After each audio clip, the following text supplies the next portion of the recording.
Today I'm going to talk about the power of knowledge, of knowing things, and how those who can manipulate the information you have can manipulate you in ways you wouldn't believe possible. We seem to live in an era where knowledge has never been so abundantly available, and yet it seems fewer and fewer people are taking advantage of that. It's almost as if some people are choosing to remain ignorant. Is that true? I don't really think so, but I do think people can appear to be purposefully ignorant because of where they choose to get their facts from and how they're manipulated to believe they know everything they need to. Critical thinking and reason are not only built on a foundation of knowledge, but on the principle that a person needs to continually ask questions and be able to look for more. So let's see how important this really is. There's an old adage that knowledge is power. This may be true, but there are plenty of exceptions that show it's not a universal truth. I can think of examples of very ignorant people who have lots of power and don't have a problem using it to keep other people just as ignorant as they are or worse. I'm sure you wouldn't have any problem finding examples of your own. History shows us more often that might is right, and that knowledge alone is not security against a dangerous and violent world. I think I'd add something to this old saying to make it more true. I'd say that knowledge is power when you're proactive about using it. For me, I found that knowledge is the one thing that has set me free from the path of ignorance I was on as a Scientologist for nearly 3 decades. It was through acquiring knowledge that I wasn't supposed to have that I started to become aware of the fact that I was living in a world of half-truths, deceit, and outright lies. But it was only when I acted on that knowledge that I broke free of the psychological chains that had been holding me down all that time. I didn't have to act. I could have just engaged in more rationalizations and justifications for sticking with the cult and not rocking the boat or not taking any risks because that might upset the careful balance of my life. Had I done that, all that new understanding I had wouldn't have meant much of anything. When I acted, it not only put me on a path of finding out more, but it set me truly free. It was only then that I really appreciated the power of learning and, conversely, the incredible power that can come from keeping people ignorant. What is it that differentiates a religious practice from a dangerous or destructive cult?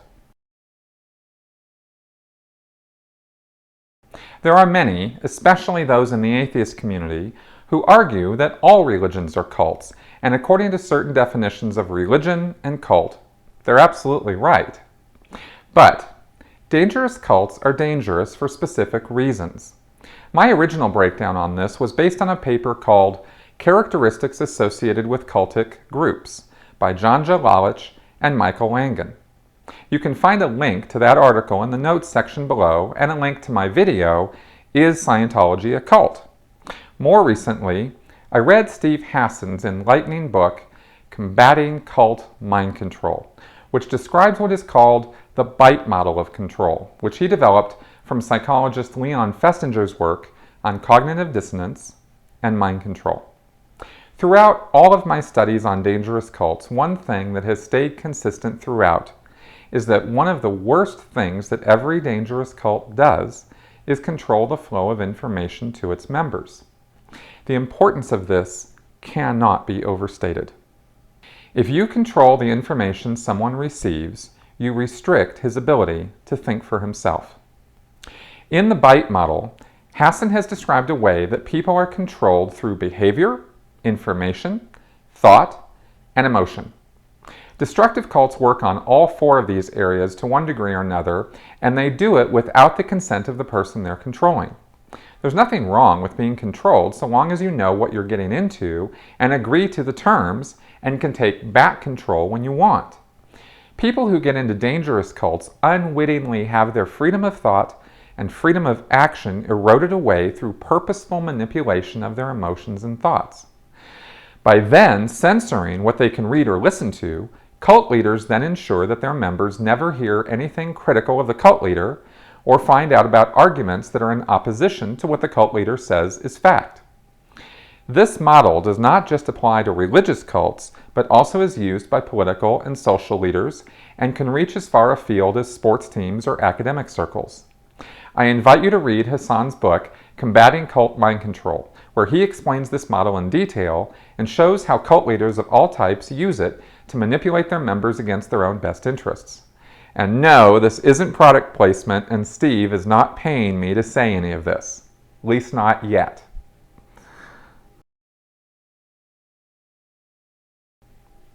No matter who you are, where you're from, or what culture you were raised in, we all think the same way, based entirely on the information we have. We can't know things when we are denied access to them, or even worse, are given perverted or twisted information instead. And this affects our decision-making process, the way we choose to live our life, and in many cases, how we think others should be living theirs.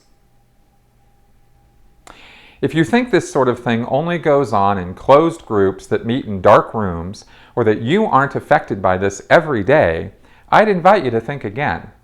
All of us are subject to informational manipulation. This is most readily seen in the news media, who slant stories with an editorial bias for various reasons, giving us only some of the facts or only those which support their version of events. But what about educators or politicians? And what about ourselves? Aren't we all party to this when we contribute to pushing agendas that align with our own beliefs and attitudes and don't give the actual truth a fair shake in the court of public opinion? For example, I've recently come across an all too common misconception that the phrase, "In God we trust," was the slogan the United States was founded on. Do you know how much trouble that one piece of false information causes?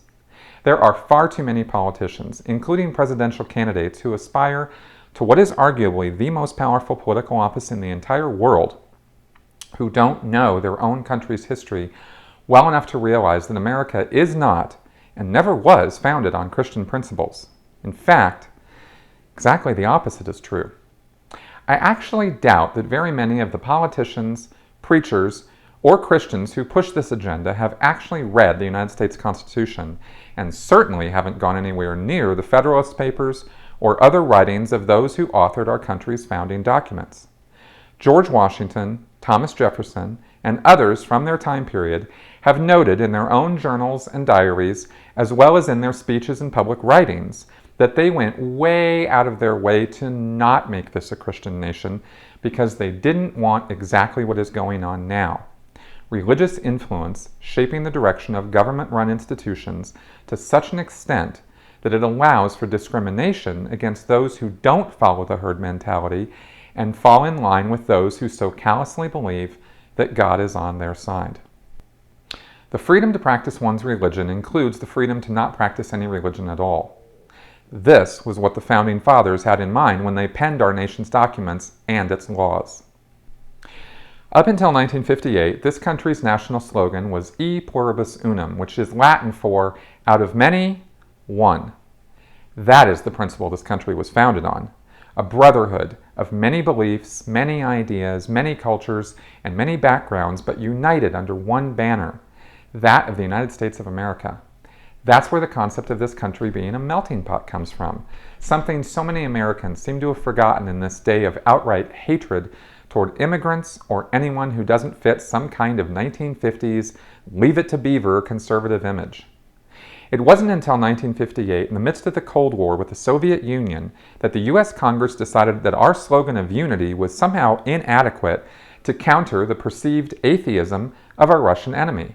And in a fit of insanity, they changed the national slogan to "In God We Trust." They seem to be unaware of the fact that the Germans in both world wars and Imperial Russia before the time of the Soviet Union also had "God with us" emblazoned on their helmets and military insignia. Invoking God as somehow being on your side is a symbol of the hubris of governments and religious fanatics, much more than any kind of statement of real truth. It seems to escape the logic of such people that God might just love all of his creation equally and not really be interested in taking sides. He certainly didn't side with the imperialists during the Communist Revolution of 1917, nor the Germans in both world wars, no matter how many of their belt buckles and helmets said otherwise. If you are in a position to shape what is taught or what information people are allowed to be exposed to, you are quite literally in a position of near ultimate control over those individuals. It should be obvious that what I'm talking about here applies to a lot more than just recovering from cult mind control. Taking the time to learn and be educated is a never-ending process which we all should proactively be doing every single day, no matter what else is going on in our lives. Having all the data is what allows you to proceed sensibly and rationally on any issue. The questions you should be asking yourself now are, who is controlling what information you have and where you can get it from? Are there any areas in your life that you are not allowed to question? Are there any authority figures you have to listen to? And if so, how can you be so sure they're always right? Critical thinking is not possible in a mind which cannot question anything and everything. It only works when you can find your own answers and come to your own conclusions. That is what true freedom of thought and freedom of belief mean. Thank you for watching.